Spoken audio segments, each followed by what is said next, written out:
Eu fui chamado aqui porque eu organizei um livro recentemente sobre o Certo e a Desordem, que é um filme do Andrea Tonati, que conta a história que realmente aconteceu de um índio carapiru que morava na Bahia, né, num determinado ponto do interior da Bahia, e a família, enfim, parte da tribo, né, a tribo menor, a tribo que se destacava junto dele pela floresta, foi atacada, foram praticamente todos dizimados e ele correu, né, e passou.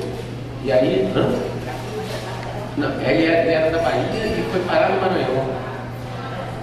Ou é o contrário? É o contrário, não é verdade, eu estou trocando, é verdade, ele era do Maranhão e desceu até a Bahia. Exatamente isso, estou trocando, desculpa. Ele morava no Maranhão, né? Vai ser exibido amanhã o filme aqui na mostra. E é um filme que eu aconselho a todos. Exatamente, a Cláudia me corrigiu, ela tem razão. Ele era do Maranhão, foi atacado, e durante 10 anos ele permaneceu desaparecido. Esse ataque foi determinado nos anos 70. Quando ele foi encontrado pela FUNAI, ele estava vivendo num vilarejo no interior da Bahia. Ele não falava a língua portuguesa.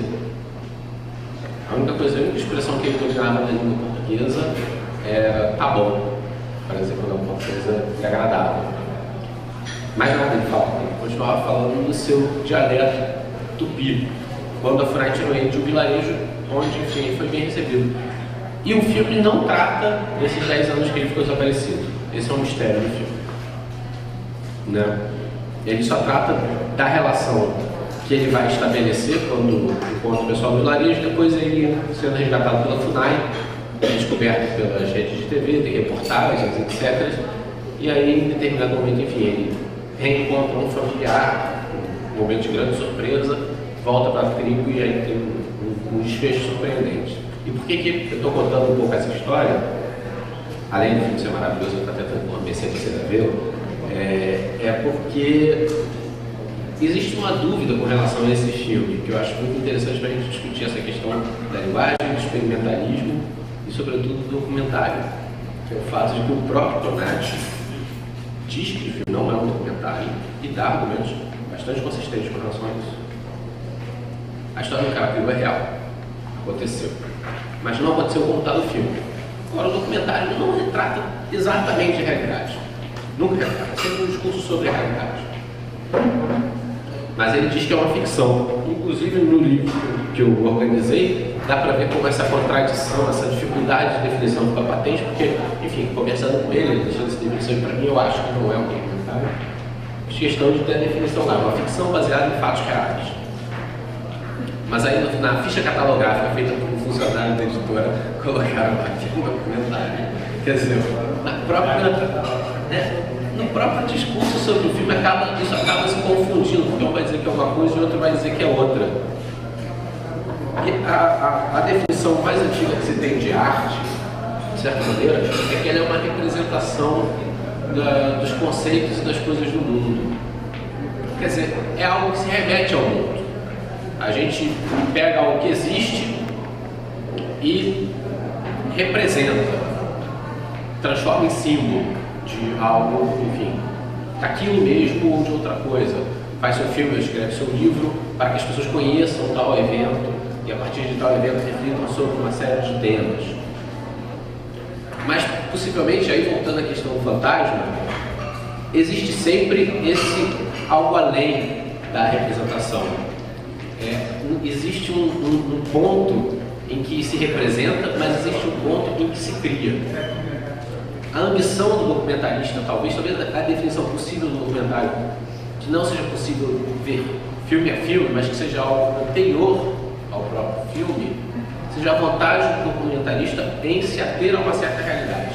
Mesmo que seja descobrindo naquela realidade algo especial, ele não está tirando algo, esse espaço da invenção. Enquanto o ficcionista, talvez ele se permita o fato de que ele não está partindo apenas da realidade, mas também assumindo esse fantasma como algo próprio. Mas talvez isso também seja muito difícil de atestar, de definir. Mas aí talvez então a gente chegue a essa questão, talvez essa noção do experimento seja essa crença de uma certa experiência artística mesmo. que não é apenas a representação do mundo, mas é uma possibilidade de inventar algo que é intangível, que é algo indizível, que cada filme, cada obra vai trazer de certa maneira, mas que é essencialmente isso. Você não está repetindo o modelo, você está sabendo que cada filme vai ter o seu fantasma, vai ter o seu precipício, né? O Edgar gosta dessa imagem do se jogar no precipício, do super-outro, e eu acho que é um pouco isso. Talvez a experiência não é ficar mexendo a câmera demais, não é... Cada filme vai ter esse momento, pode ser isso também, mas no caso dele é um ator, uma câmera apontando para o ator representando o personagem. É o que o personagem faz com a experiência.